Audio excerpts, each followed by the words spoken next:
saan siya, doon din lumalago ang mga bulaklak at tanim.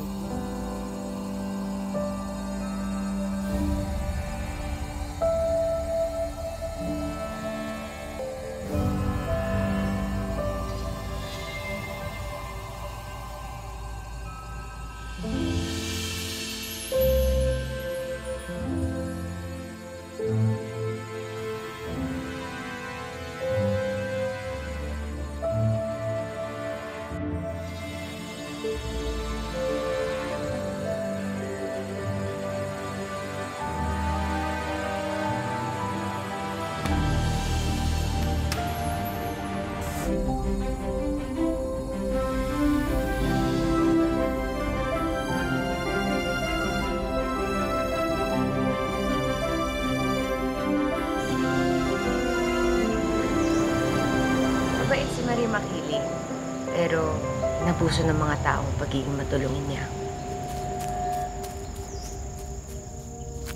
Amin to, Maria! Hindi mo na mababawi sa amin ang ginto! Hindi nyo mapapakinabangan niyang kinuha nyo dahil sa panloloko.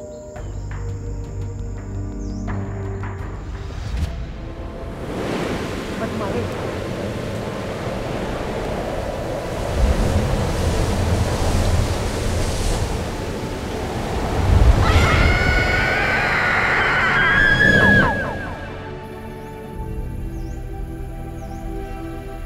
Pagod na ako sa kasakiman ng mga tao.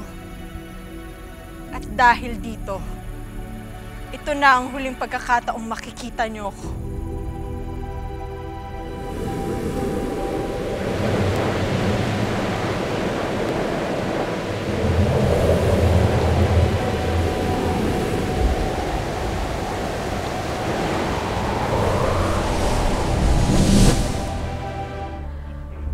Maria makiling, kailangan kita makausap.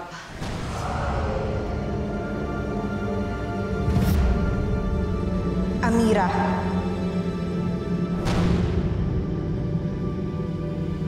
Nandito ako palagi para sa'yo.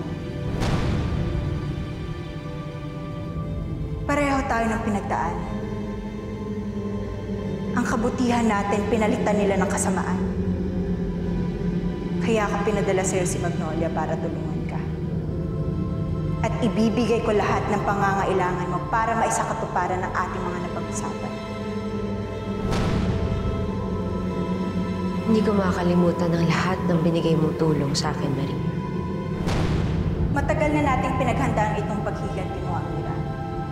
Kaya makakaasa ka sa tulong mo sa bawat hakbang na gagawin.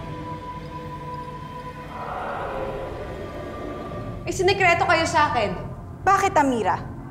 Kung noon mo pa nalaman na may relasyon si Alex at ang ate mo, pagpapatuloy mo pa rin ba ang paghigante sa mga Terra at sa Crazy Five? Ganyan ba kababaw ang tingin mo sa akin? Ganyan ba kababaw ang tingin niyo sa akin? Kilalang kilala kita, Amira. Laging nagtatalong isip at ang puso mo. Pero alam mo kung anong dapat pairalin.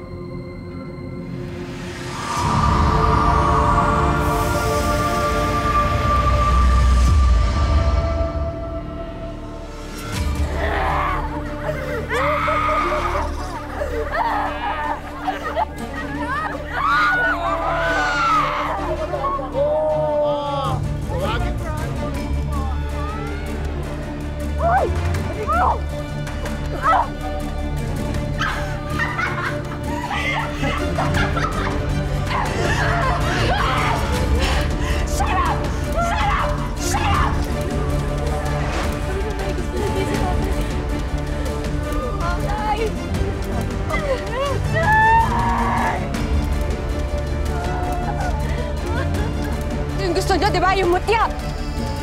Pwes sundan niyo! Ang mutya! Ang mutya! Hayop ka!